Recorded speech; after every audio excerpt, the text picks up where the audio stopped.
Constructive Voices, the podcast for the construction people, with news, views, and expert interviews. Hello, I'm Steve Randall and welcome to Constructive Voices. Coming soon, we'll be bringing you a brand new podcast featuring more inspiring and innovative guests from the construction world. So make sure you follow or subscribe to this podcast channel to get all the episodes automatically. And remember to visit our website, constructive-voices.com, don't forget the dash, to find out more about the podcast, our training programs, and much more.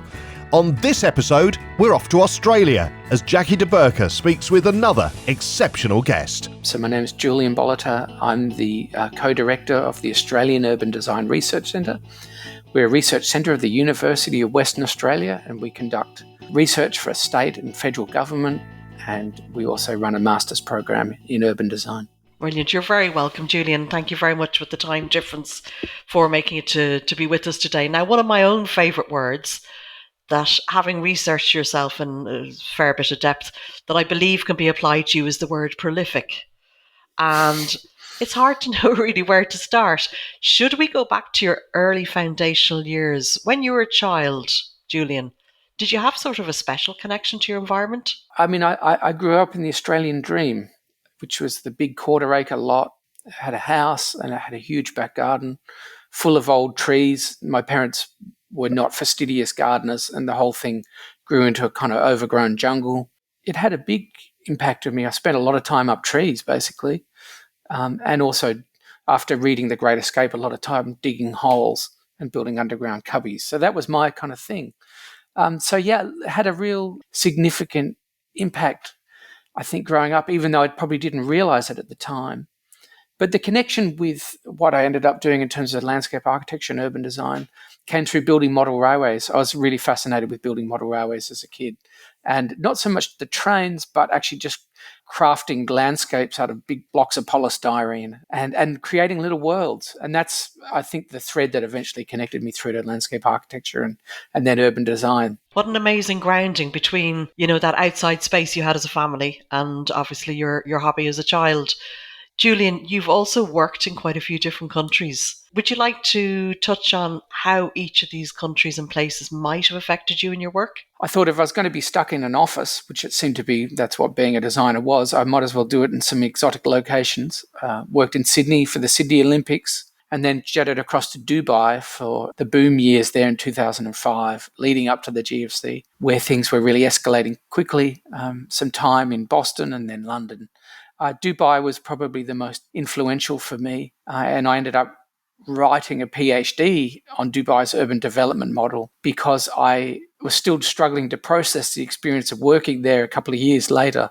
So it was sort of therapy to go back to that experience. Dubai was wonderful in the sense, as my boss of the company I was working for said, the great thing about Dubai is you get to make 10 years of mistakes in the things you design and build in 1 year. And I think I probably exceeded that. But it provided a really steep learning curve because things you would draw in the morning seemed to be getting built that afternoon. Something which, for good or for bad, doesn't happen in Australia. But it really threw up a lot of issues for me, both in terms of how urban design does a couple of things in those spaces. One is that it can serve to legitimize the rule of a benevolent dictator like Sheikh Mohammed, but also the way it can, trash remnant desert ecology, which actually does exist, and the way that it can be totally reliant on an apparently unskilled kind of labour force who are treated very badly. So I think that experience threw up a few issues for me, which took a while to untangle. But at the same time, what a fascinating place to work and get things built. Now you're a published author of 6 commercial books. That's correct. And you're also the co-director, as we mentioned earlier on, of the Australian Urban Design Research Centre. Let's talk about that role and what does it involve? Okay, so the role involves working with state and federal government, state and government particularly who are generous funders of us, to really pursue issues which need research-focused evidence to generate policy. We're currently working on a project called Future Climate, Future Home, which is looking at different urbanisms up and down the West Australian landscape in different climate zones, because we have a whole number of different climate zones through WA, and actually looking at urbanisms for the the degree to which they have a significant sort of or high climate performance. We measure that through both the thermal comfort within buildings and within the public domain. We measure it in terms of water use required for irrigation and energy use for cooling houses. So we're doing an assessment essentially throughout Western Australia's climate regions of the climate performance of a whole bunch of different urbanisms, but then fast forwarding into projections for 2050 and 2090 to go, well, how do they, if they're performing badly now, as some of them are, how do they perform mid-century or towards the end of the century? So that's typical of the kind of research we're doing for state government, which, has obvious relevance for policy, for how we do urban densification, for how we build new suburbs, for how we even design parks. All of these have huge implications on thermal comfort and climate performance. So that's my kind of day-to-day role, as well as doing a bit of teaching and trying to somehow thrash out a book or two in the evening in front of the TV at night. I'm told I'm too prolific, actually, and that sometimes I should probably just settle down. And if you read some of those books carefully, you might agree. Oh, I'm glad you mirrored back the word that came to my mind as I was researching your background and your work. Obviously, one of the research interests that popped up, obviously, around new city development, urban infill development, and also the design of multifunctional public open space. Talk about your thoughts and your ideas that I think most likely are related to, but you might tell me differently, the Ghost Cities of Australia, a survey of new city proposals and the lessons for Australia's 21st century development. Yeah, so Australia has a history, colonial Australia has a history of making vast projections for future populations which this continent could support. They range from projections as high as 200 million people. And there's been this ongoing kind of colonial idea that we just need to properly tame this place and settle it and kind of teach it a lesson. And that, the old kind of English idea that Australia would be populated by small little hamlets amongst rolling green hills if we could only, redirect rivers to flow inland and build big enough dams and transform this place into a kind of green wonderland. That book, The Ghost Cities of Australia, was basically a chronicle of 200 years of quite entertaining and often quite ridiculous propositions for how we could properly settle this place according to a kind of imported ideal, generally from England, frankly. The image that of pastoral England and its beauty, that Anglophile settlers held so dear, has led to nothing but disaster when it's been attempted in Australia. So the Ghost Cities was about historic propositions for huge scale population growth, but also contemporary proposals. For instance, the last federal government had a plan to quadruple the population in Northern Australia, despite the many, many impediments to that happening and the fact that it's one of the world's last great remaining wildernesses. So this book was really about trying to hold some of those ideas up to the light and to, I guess, see them as a cautionary tale for policymakers now going forward, because we have a pretty bad habit of repeating ourselves in that space. Yeah, I mean, obviously a very worthy cause, to say the least. It's an understatement. What about another of your books, Scavenging the Suburbs, Auditing Perth for 1 million infill dwellings? Okay, well, this book got me in a lot of trouble, and this one was probably a case study in being too prolific. So there's a surprising thing with Perth, because it was very well planned by planners who were impressed by the Abercrombie plan for London in 1944, and actually were students, I believe, of Patrick Abercrombie. Alistair Hepburn and Gordon Stevenson came out to Perth in the 1950s. They did a plan, the first big plan for Perth, the city I live in, which is the capital city of Western Australia, now getting up over 2 million people. But they reserved a huge amount of land as in public ownership, whether it was river foreshores, parkways along freeways, golf courses. So Perth now is 220 kilometres long. And we try and do infill, but we only really look at private areas in private ownership. Scavenging the suburbs sort of drew the attention back to some public landscapes and said, well, what is their capacity to support more urban densification? Not so much is it a good idea in the first instance, but just, what is their capacity? And we found there was huge capacity in Perth for doing urban consolidation, which could be sensitively done in golf courses where we have a declining number of members. People don't have the time and the money necessarily to invest in expensive private golf club membership. in huge areas of car parks. Perth is, the city that cars designed. The idea of developing infill development above car parks, more carefully, sometimes in freeway reserves or rail reserves. Huge amount of land is bound up in rail reserves, sometimes with only a double railway line in a 50-metre wide reserve. So scavenging the suburbs got me into a lot of trouble. It visualised what you might be able to do with some of these landscapes. And, I was a lot younger and a lot more naive, but, the media looking for clickbait material found plenty of it in this book. I went with the idea that any publicity is good publicity to the point where it started getting a bit too personal, and then I had to retreat into my shell. So, yeah, Scavenging the Suburbs is a book that might have been an example of being a little too prolific, but, it was polemical. It got a reaction. I guess it got people thinking. It might have only just really got them thinking that they hated me, but it got them thinking about something. But that was a few years ago now. That book, I think it was 2015. One of the points that you've obviously worked with us, Constructive Voices, for our training series Beyond Biodiversity Net Gain. So for those who haven't delved into the training series, this recording is obviously for a podcast episode. And I would like just to bring up one comment that you made towards the end of your module of the training series, Julian, which really struck home with me, which is the fact that nature is making us more humble, or those of us who maybe are that way inclined. Let's chat about that a little bit.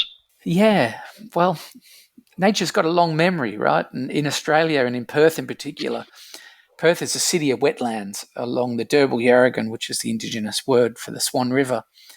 And we spent the better part of the 19th and at least the first half of the 20th century filling in wetlands and reclaiming areas from the river for development. The idea being that the river was just a tiger snake kind of infested, reedy, marshy, muddy kind of embarrassment, at least as it applied to the much of the river in urban areas and particularly the city centre. So we spent a lot of time reclaiming areas from the river, which are now sometimes urban development and sometimes parkland. But in terms of being humbled, we're going from this situation where in the 19th and 20th century we're able to assert our dominance over nature and hydrological systems. That's very much coming back to bite us with sea level rise, with increasing intensity storm events. A lot of those areas which we reclaimed are now being truly reclaimed, I guess, in a much more accurate sense of that word, from us again. So there's a kind of humbling of the city, I think, that goes with that process. And this is happening, across multiple areas, that the urban land that seems so safe to us now, bushfires were something that happened out there.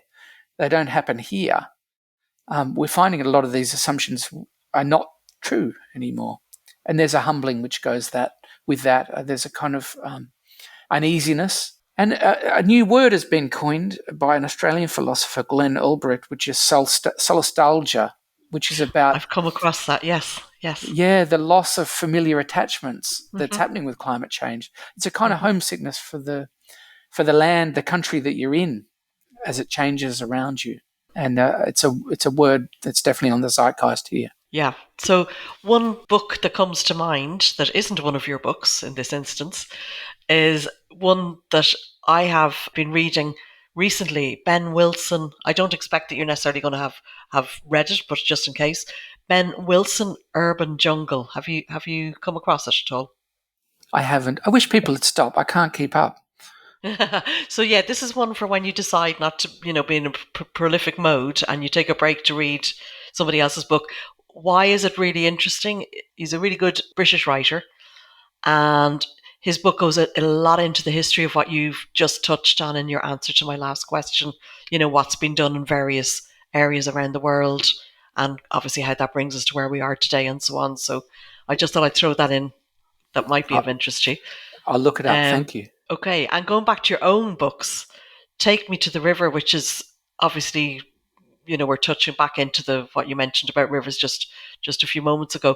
Take Me to the River, the story of Perth's foreshore.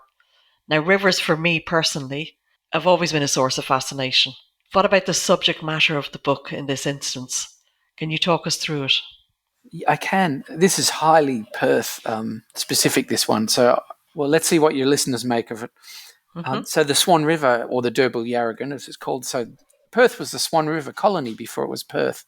The Naval Admiral James Stirling was very much impressed by it. when he first sailed up in 1827, I think. It's been flowing for 50 million years. And the book was about interpreting. There's been so many schemes, particularly for the urban kind of front garden of Perth city centre, as a kind of adjacent to the Swan River. There's been so many schemes for its design over the years. And one of the really interesting thing about this sort of geological stratum of drawings that have been produced, there's been international design competitions, local competitions, solicited proposals, unsolicited proposals. But one of the really interesting things about it is that the schemes all communicate a kind of culture struggling or attempting to kind of relate to the Indigenous landscape and to some extent to Indigenous culture. So they can be kind of read like a psychoanalyst might read dreams, I suppose. The book was about kind of unearthing many of these quite old schemes and holding them up to the light and trying to understand what they say about us as this kind of colonial, post-colonial culture in terms of how we're relating to that landscape. In Australia, the landscape can be viewed as very much other, in a way that in England, my experience is the landscape is very much more domesticated and soft. But the landscape in Australia is something which has mocked settlement in most areas. And, when you look at the place names in Australia, Mount Buggery, Useless Loop, Devil's Marbles, the place is full of place names like this. So our relationship to landscape here is a complicated one. And so this book, even though it's quite focused on Perth foreshore, which sounds kind of boring, to be honest, it's a lens through which you can understand much bigger shifts within this colonial, post-colonial culture. That brings us quite nicely onto the link between urban planning and biodiversity. And I have to mention for the audience, yes, Julian does have a book on this topic as well, which, if I have my facts correct, it was co-written with Christina E. Ramalho. Correct. Is that correct? And the name of this book is Green Space Orientated Development, Reconciling Urban Density and Nature in Suburban Cities.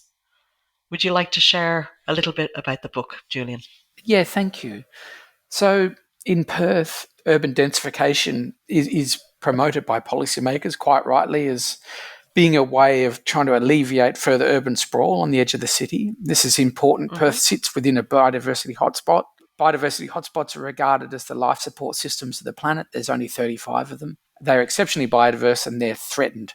We've cleared 93% of it. So urban densification's got to be a good thing, except the way we deliver it, typically it occurs at the cost of urban forests within existing suburban areas. So in a way, you're trying to prevent biodiversity loss on the edge of the city, and quite rightly. But the way we densify our cities means that we're losing greenery and urban forest canopy cover within the city. And we know, that's not just the trimmings. It's so important in terms of creating urban or suburban areas where, we have green systems which mitigate extreme heat events, which provide mental and physical health benefits, provide biodiversity. I'm sure your listeners are aware of all these benefits. But we were thinking, how can we find a model for densification which can densify both urbanism, but also, densify the provision of ecosystem services? So Perth has a lot of fairly banal parkland in the middle ring suburbs. So the idea was essentially taking large parks within a reasonable walk or cycle of train stations, densifying around them in the form of low-rise apartments, and using the council rates and taxes that generates to seriously upgrade the parks to make them sort of wonderful, multifunctional communal back gardens with a lot of canopy cover. So it potentially enriches the park, and the park benefits from the urbanism around it because there's people who can generate the money which can be used to upgrade them to be more elaborate and to maintain them. We can recycle grey water from areas fringing the park to be used for irrigation. We can have communal composting to be used in the parks. But at the same time, the densified catchments around the park, and this might only be 100 metres or so, they get, microclimatic sort of regulation, so extreme heat events are lessened. They get all the mental and physical health benefits of being near a green space. Looking at it can even make you healthier, let alone if you go for a walk in it. So there's a lot of synergies. It's kind of like a synergistic density. Of course, putting people next to train stations is a great idea too. But life's about a lot more than getting to work on the train. People in Perth have a very kind of, actually generally I think people who seek the suburbs have a kind of landscape view of the world. And this is a way of being able to hang on to that while you also provide the benefits of urbanity. So a bit like Ebenezer Howard brought together town and country in the joyous union of the garden cities, we're bringing together the best of suburbia, the leafy greenness, with the best aspects of urbanity, which is its vitality and activation, in one model, in this hopefully happy marriage of green space orientated development. And yes, no coincidence, it was written with Christina Ramal, who's an urban ecologist. So she was able to really talk to the green space and its function in a way that, is really detailed. Excellent. So that sounds like a great read for, many of the people who would be listening to this, I believe. Julian, are there any cities that you admire currently? And if so, where are they and for what reasons? Most cities are kind of patchwork of optimal outcomes and terrible outcomes. So it's probably a little hard to select just one. I mean, as the Ghost Cities of Australia indicates, and my current research, a lot of that is around population decentralisation and new cities. So what I'm excited about at the moment, and these are not necessarily models for what we should do, but they're exciting opportunities. So the whole history of new city thinking and building is this idea that there's a kind of utopian strain that goes with it, that we can kind of start again. And that is, I guess, what's drawn me to the whole new city kind of movement. We're building hundreds of new cities across the world. And often in the West, we kind of think that was a sort of, post-World War II English new towns kind of movement. And that's a kind of historical curiosity or whatever. But actually, there's a vast amount of new city building which is going on through Africa as the crumbling African megacities get harder and harder work. The rich and affluent, expatriates and locals alike, are seeking escape hatches, which are essentially new cities built within a kind of convenient orbit of these crumbling megacities. So that's been my, in terms of cities I'm fascinated about. I don't think they're models to be pursued. I'm really drawn to this. So it's happening through the Middle East. It's happening through Africa. Africa, we know, is where urbanization is going to be the most concentrated in the next decades to come. We'll go from where there was 1 in 10 people in the planet were living in Africa in the mid-20th century to 4 in 10 by the end of this century. And most of them will be in cities, and some of them will be in what are now planned new cities. So I think what draws me to them is this opportunity to kind of start again and to rethink cities, because we know it's so difficult to adapt cities. We have to do that. I don't deny that's where our attention should be. But new cities provide also, it should be said, a pretty fascinating diversion. We see some of them like Masdar City, truly experimental, truly problematic. But I guess in answer to your question, I think Masdar City, the attempt at the world's first carbon neutral city, which is on the edge of Abu Dhabi, provides a pretty interesting kind of case study and a laboratory for new city thinking and new technology. Fantastic. Thank you so much, Julian. Now, my final question is, what advice would you like to offer to those in urban planning positions around the world? It's hard to talk across context, but one general reflection I think we need to be very careful of is this. We sometimes are generating an increasingly quantitative view of the city.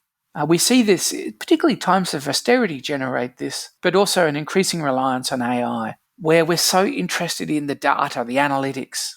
And in Perth, it expresses itself as, this is how many new dwellings we've delivered in a housing crisis. This is the percentage that are infill, or these are the percentage on the fringe. And I understand the need for targets, and I understand the need for accountability, of course.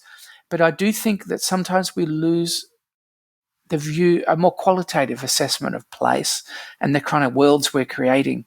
We can become very blind to the more qualitative dimension when our world is so clouded, when our ideological lens is so much driven by quantitative data.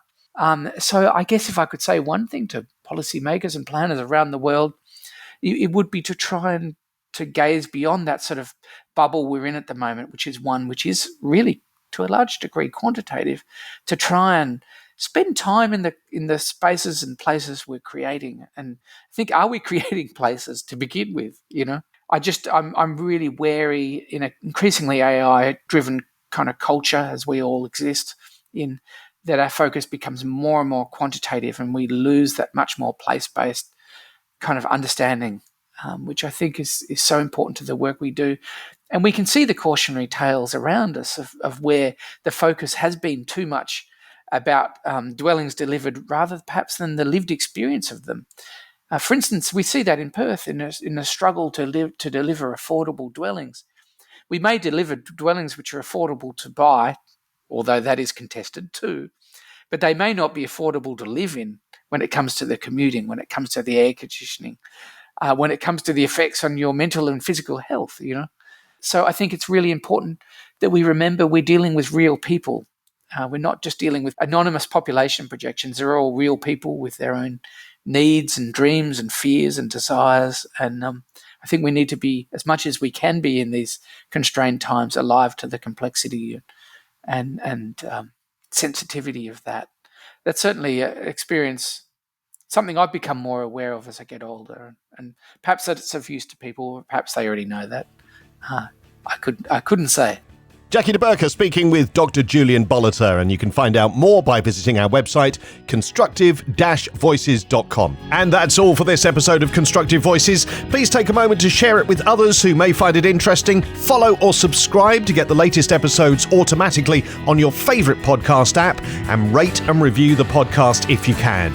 You can also listen to the latest episode by saying, Alexa, play Constructive Voices podcast. Here's Constructive Voices. Here's the latest episode. And on our website, where there's lots more information too. That's constructive-voices.com. Don't forget the dash. Until next time, thanks for listening. You're really helping us build something.